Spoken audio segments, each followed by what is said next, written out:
બોલી શ્રી ખોડિયાલ માત કી માની કૃપા છે આ બધી જે ભાઈએ બધી વાત કરી. માણસને ફળે છે શું? દેવી તો તમારા મંદિરોમાં હાજરા હજુર છે. હાજરા હજુર છે એટલે આપણા વડવા હોય એને કુલદેવી માની અને આપણે ઓરડે, આપણા ગોખલે, આપણા થડે, આપણા ફળે, આપણે ગામડે, આપણા નગરે, આપણા શહેરમાં આપણે જગદંબાને માની કુલદેવી માની બેહાડી છે. માં અણુ અણુમાં બિરાજમાન છે, પણ જેની જેટલી શ્રદ્ધા ને એને એટલી માં મળે.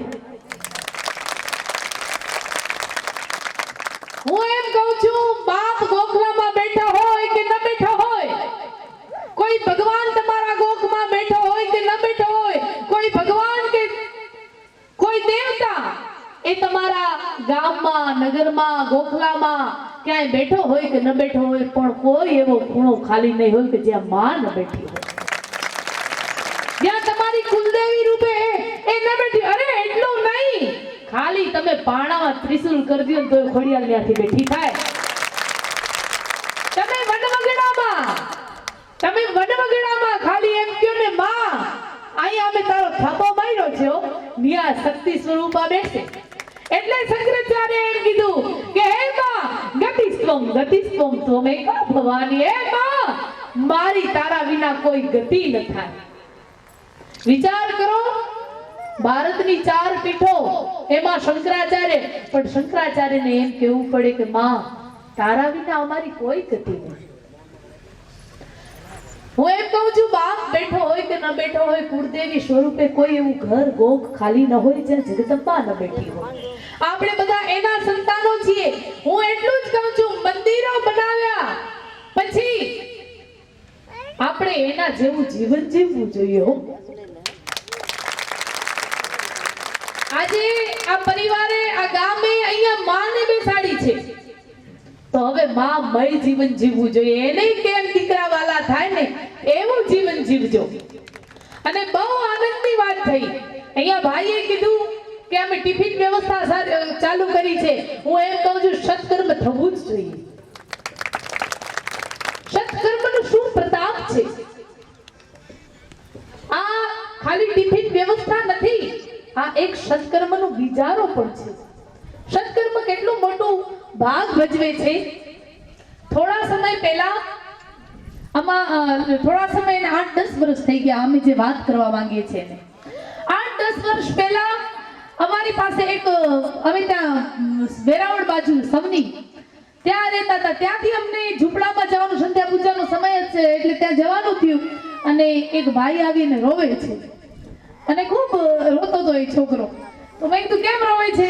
તો કે માં 4 બહેનો છે, 4 બહેનો છે અને હજી સુધી પણ માં બાપ નાની ઉંમરમાંથી વિદાય લઈ ગયા છે. માં એક છે, હું એક કમાવાવાળો, અને મારું પૂરું નથી થતું અને 4 બહેનોના લગ્ન કરવા છે. માં કેવી રીતના કરવું? એટલે ખૂબ એ રોયો. એટલે એને પાણી પાઈ શાંત કર્યો. એટલું જ અમે કીધું કે માં તું છે ને રોજ એક સત્કર્મ કરજે. તને રોજ એક સત્કર્મ કરવું. તો કે બા સત્કર્મમાં શું કરવું? તો મેં કીધું કાંઈ નહીં, તારાથી જે થાય. ગાયોને ચારો ન ખાય તો એ, પક્ષીઓને ચણ ન ખાય તો એ, કૂતરાને રોટલા ન ખાય તો એ, કીડિયાળોને કીડીને કણ ભૂરાય તો એ, એટલું નહીં કોઈ ગરીબ હોય એને કઈ સહાય થાય એ, એટલું નહીં તારો શેઠ તને કઈ કહી દે ને તું ચૂપ રહી જા ને એ પણ તારા માટે સત્કર્મ છે. હું બહેનોને અહીંયા એ કહેવા માંગુ છું, તમારી સાસુ તમને કહી દે અને તમે ચૂપ રહી જાઓ, તમે મૌન રહી જાઓ ને એ પણ તમારું સત્કર્મ છે. પરોપકાર માટે કરેલું હરેક કર્મ એ તમારું સત્કર્મ છે. બીજા માટે કરેલું કર્મ એ તમારું સત્કર્મ છે. જેને લાગે છે ને એને કેટલી લાગી જાય છે એ વાત હું તમને કરવા માંગુ છું. એ છોકરાએ નક્કી કરી લીધું કે મારે હવે રોજ એક સત્કર્મ કરવું અને ગાંઠ મારી લીધી. સમય થોડો ગયો, 1.5 મહિનો થયો. હવે એની બોટમાં નોકરી હતી સમુદ્રમાં, એટલે બોટમાં એને માછલી પકડવાનો એનો ધંધો હતો. તો ત્યાં એ નોકરી કરતો હતો. એટલે 1.5 મહિનો અહીંયા રહ્યો અને એના પછી એ ગયો ડાયરેક્ટ દરિયાની અંદર. હવે દરિયામાં એને વિચાર્યું કે મારે માએ કીધું છે 1.5 મહિનાથી અમે નિયમ ધારણ કર્યું છે, હવે અહીંયા દરિયામાં કયો માણ એવો મળે તો મને સત્કર્મ કરવું, કયો ઢોર મળે એવું, કયો પક્ષી મળે, અહીંયા કયા કૂતરા મળે, ક્યાં કીડિયાડીને કણ પૂરવા જાઉં, મારે અહીંયા સત્કર્મ શું કરવું? નિષ્ઠાપૂર્વક કરેલું કર્મ એ તમારું સત્કર્મ છે. એની નિષ્ઠા હતી ને તો એને માતાજીએ સુજાડ્યું. એને એમ થયું અંદરથી કાંઈ વાંધો નહીં, અહીંયા બીજું કાંઈ નથી, માછલા તો છે, મારું જે જમવાનું હશે મને જે મારો શેઠ જે જમવાનું દેશે ને એમાંથી થોડુંક હું માછલાઓને નાખી દઈશ. એને નક્કી કર્યું. એને થોડું ઘણું જે જમવાનું હતું એ રોજ માછલાઓ નાખી દે, જે માછલા પકડે એમાંથી થોડા એવા માછલા કાઢી અને એ માછલા પાછા સમુદ્રમાં નાખી દે. જે ઓલા ઝાડમાં આવે ને માછલા, એ ઝાડમાંથી કાઢે જે આવે એમાંથી થોડા ઘણા પાછા એ સમુદ્રમાં નાખી દે. એટલાનો તો હું જીવ બચાવું એમ એને નિષ્ઠાપૂર્વક સત્કર્મ કર્યું. તમે માનશો નહીં, 3 મહિના રહી એની પરિસ્થિતિ સુધરવા લાગી. એ માણસ સતત અમારા અનુષ્ઠાનો પછી જુનાગઢ આવવાનું થયું. એ મને મળે તો અમે હાજર, એ મળવા આવે ત્યારે અમે કોઈ હાજર ન હોઈએ. એ માણસને મને પાછો મળવાનો 10 વર્ષ પછી યોગ થયો. કેટલા? 10 વર્ષ પછી. અને જ્યારે એ માણસ મળે છે ને ત્યારે એ છોકરો એ રોતો રોતો એમ કહે છે, માં 3 મહિના પછી જે મને એમ થયું કે આ અચાનક આટલો બધો ફેરફાર. માં 4 બહેનોના તો લગ્ન કર્યા પણ આજે હું એટલો સુખી અને સંપન્ન છું કે મારી 4 બોટો છે. આજે ફોર્ચ્યુન લઈને હું આવ્યો છું તમારી પાસે. આ જે પણ છે ને એ સત્કર્મ એટલે તમારા કર્મનો પ્રતાપ છે.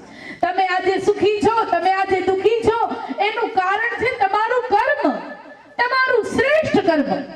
તમારા શ્રેષ્ઠ કર્મ હશે ને તો ગમે એવી આધિ વ્યાધિ ઉપાધિ આવે ને તોય તમને નડે નહીં, તોય ઈ રાઈ જેટલી તમને અસર કરે. કારણ કે તમારું પુણ્ય બળવાન છે, તમારું સત્કર્મ બળવાન છે. તો હું એમ કહું છું આ ગામને મોકર ગામને હું મારું ગામ માનું છું. હે, કારણ એક તો તમારા બધાનો ભાવ અને બીજો ભૂદેવો અબોટી બ્રાહ્મણો અહીંયા બિરાજમાન છે કે જેની આજ પણ જેના હાથે દ્વારકાની ધજા ચડે છે.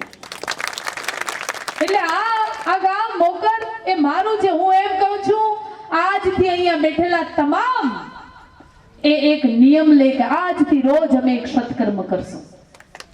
રોજ નાનું તો નાનું. કોઈ તમારી પાસે ધન નથી, તમારી પાસે કાંઈ નથી તો હું એમ કહું છું બેનો તમે મંદિરમાં જઈને સેવા કરી આવો, ત્યાં અંજવારી પોતું કરી આવો, એ પણ તમારું સત્કર્મ છે. મંદિરમાં સંજવારી પોતું થઈ ગયું છે તો શું કરવું? તો ગામમાં જ્યાં કચરો હોય ને વારી નાખો, ગામની શેરીઓ સાફ કરી નાખો, એ સત્કર્મ છે.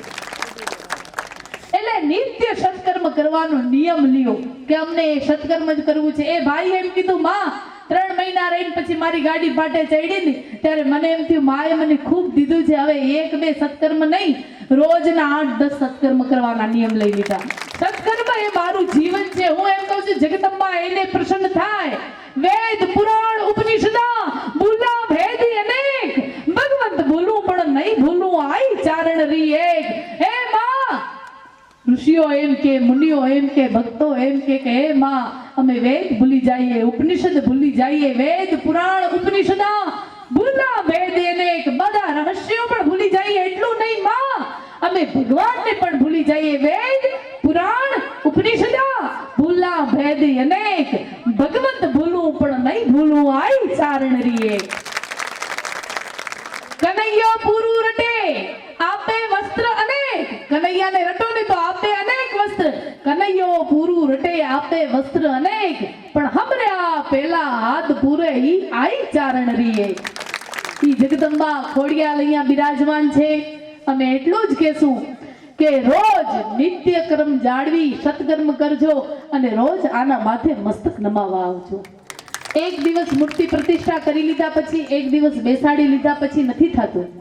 એ દેવની મર્યાદા આન બાન એટલી જ જાળવવી જોઈએ છે અને રોજ દેવીને ભોગ ધરાવવો પડે છે. અહીંયા આપણે પ્રતિષ્ઠિત કર્યા છે અને ખૂબ આનંદ આવ્યો અને બધા હળી મળીને રહેજો અને અમને ખૂબ ખૂબ આનંદ આવ્યો. બોલીએ